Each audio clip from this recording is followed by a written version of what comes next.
This is farming. This is farming. This is farming with science.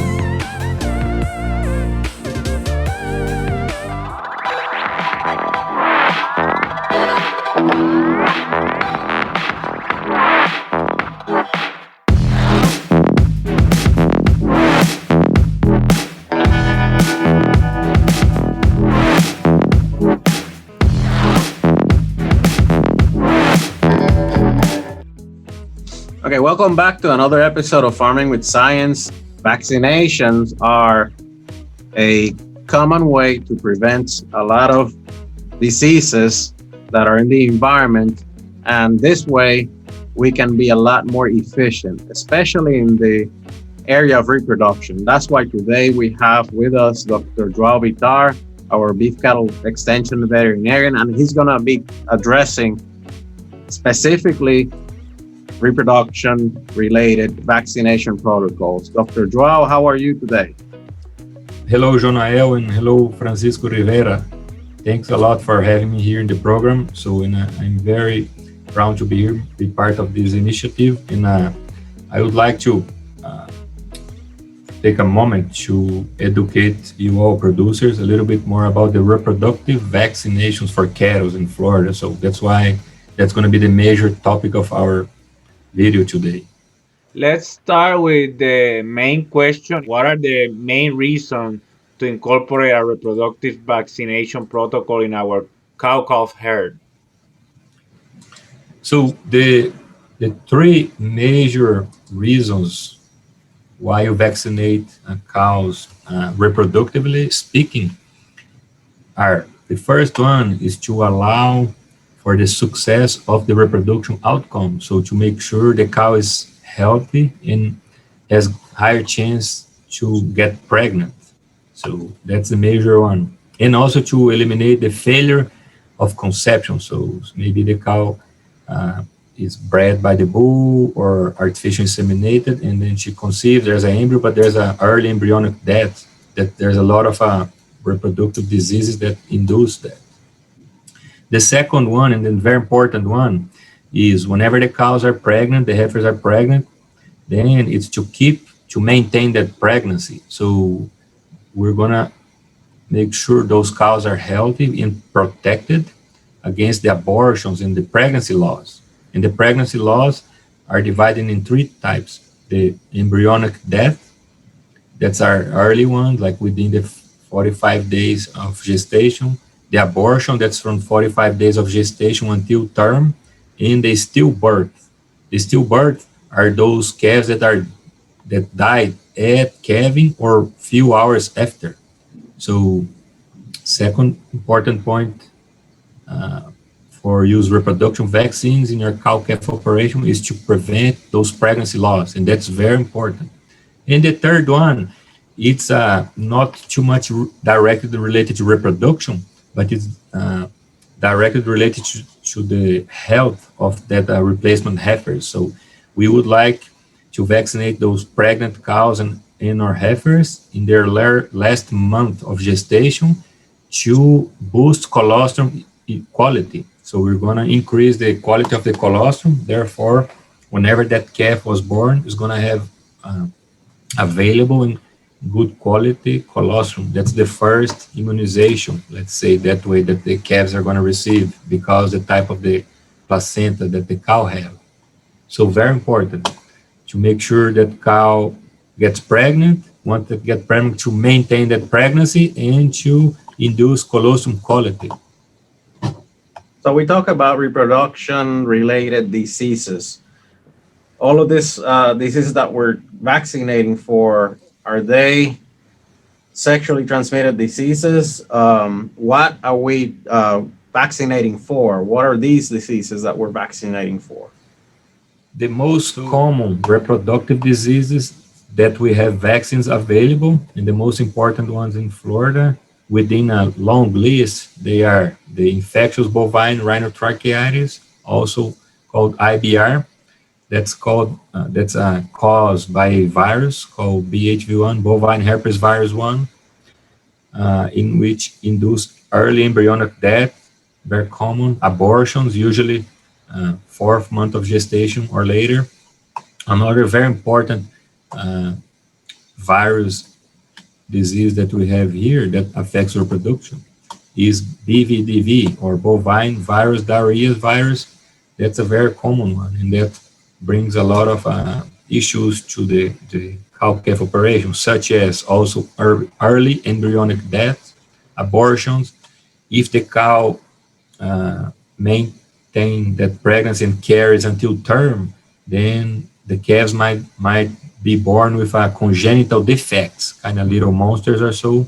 And most importantly, if the cows get infected between 60 to 120 days of gestation, there's a high chance to that cow produce a PI, that's the persistent infected BVDV calf. That's very important because those PI calves, they are a constant source of a BVDV to other cattle. So they So they keep on can. shedding the pathogen for the rest of their lives, right?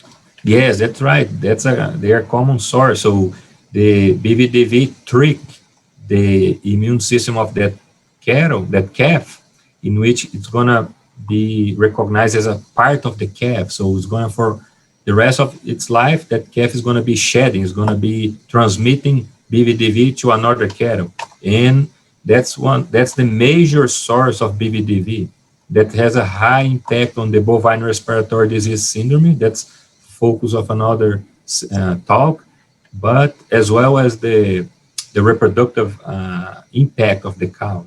So that PI is very important to protect the cows against them. Going to the bacteria, that pathogens that we have that affects the reproductive of cattle, we have leptospirosis, in which there are five major serotypes that affect the cattle's ears, and then one of them it's very detrimental to the reproduction, and then can cause early embryonic death, abortions about 3 months of gestation, and or on the third trimester of the gestation, also stillbirth, and weak-born calves. So those calves that are born, but they are not very healthy, they might not stand up and nurse uh, and ingest, drink that colostrum. That's very important. The other common disease is called brucellosis, also known as Banks disease. It's caused by Brucella abortus, and thanks to the hard effort of veterinarians research in the cattle industry is eradicated here in Florida. So, but it was a big issue in the past. The brucella can also induce abortion, usually in the last trimester of the gestation. Calves can be born weak as well. And one of the most important things is that it's a zoonotic, so disease. That means that disease can be transmitted to us, to human beings. So that's very important. In the past, there were a lot of veterinarians getting infected for brucellosis when they are doing dystocias or helping any cow or so. The other two important ones that's caused by protozoas are the Campylobacteriosis or Vibriosis, that's caused by the Campylobacter fetus, and before was known by Vibrio fetus, subspecies veneralis.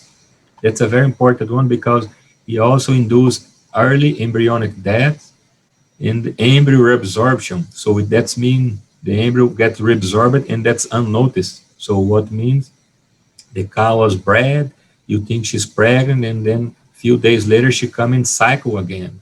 And then also cause irregular estrus cycles or long estrus cycles.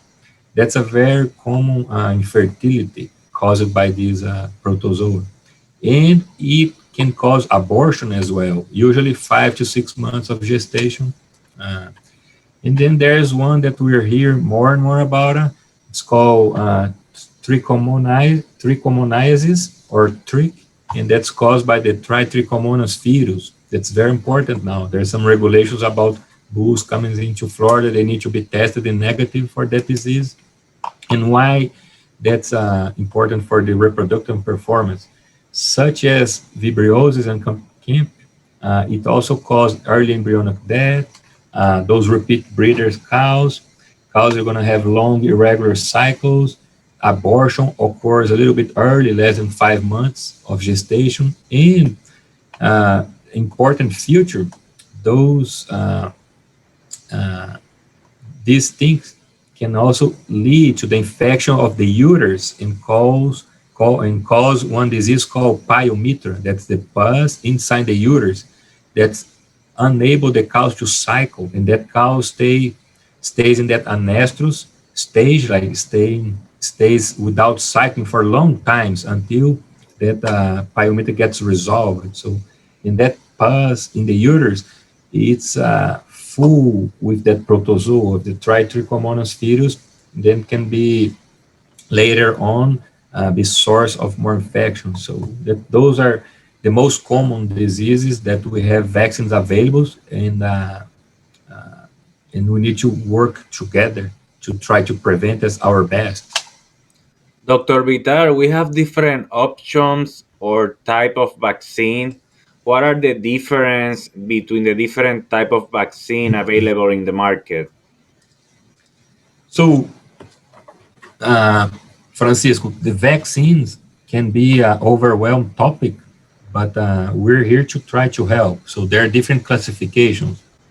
Overall, there is one classification that's based off on the type of the pathogen in the vaccine, if it is live or not. So with that, we have one vaccines that are classified as live vaccines. So these vaccines, they are able to Okay. read in the animal when you inject them.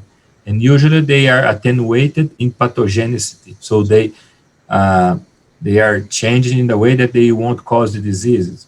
The other type are the killed, and as the name says, killed. So that pathogen is inactivated by certain process, and then therefore it's a killed.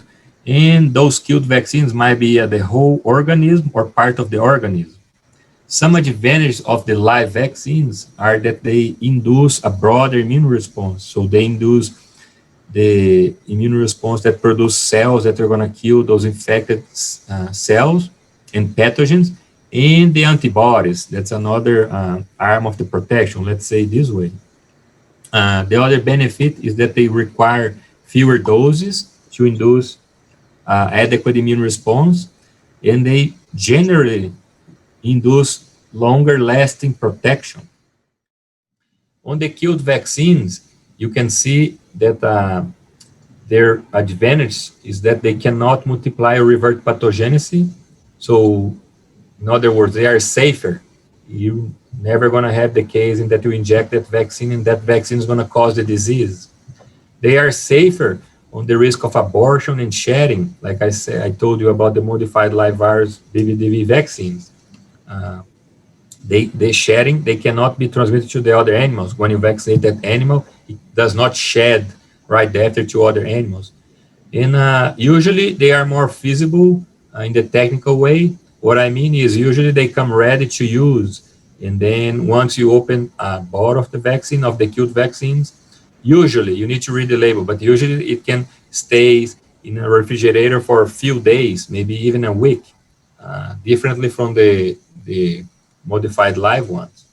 The down points of those killed vaccines is that they require multiple doses. So more then often you're going to have to vaccinate at least twice when you use killed vaccine to induce a good and adequate immune response.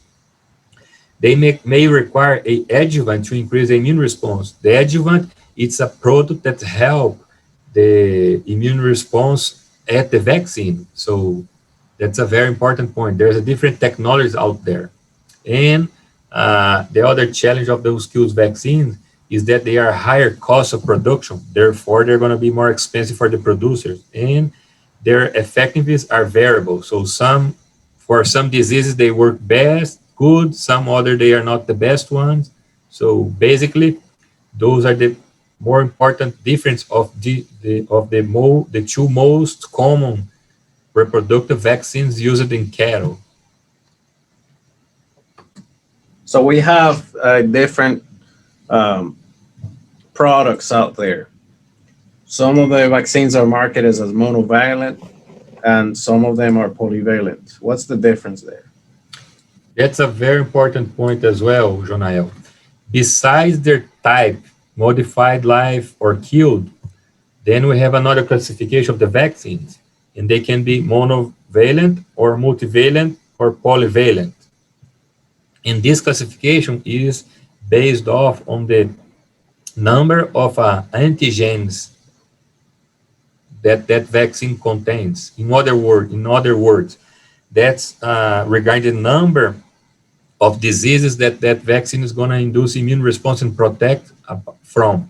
So the monovalent, as the name say, mono is just one. Usually you're going to have one antigen, or it's going to be a disease.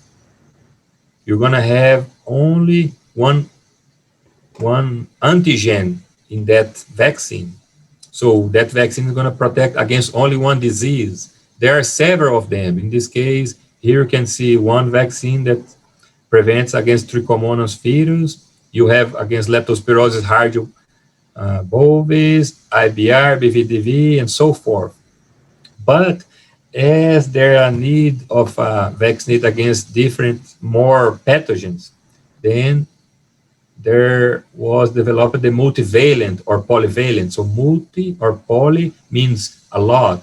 So in that way, that vaccine contains more than one serotype of one antigen of a pathogen, or different pathogens. So, in conclusion, talk to your veterinarian, read the label, get educated on the local diseases that can affect your beef cattle herd. If you have any questions on reproductive vaccination protocols, you can definitely talk to Dr. Bittar or another veterinarian at the College of Veterinary Medicine. Your extension agent can be of great help as well. And your local veterinarian is the first person, the go-to person to design a reproductive health management program that can help you and yours in your situation. With that, I'm going to leave you guys. Thank you for your time. And this is Farming with Science.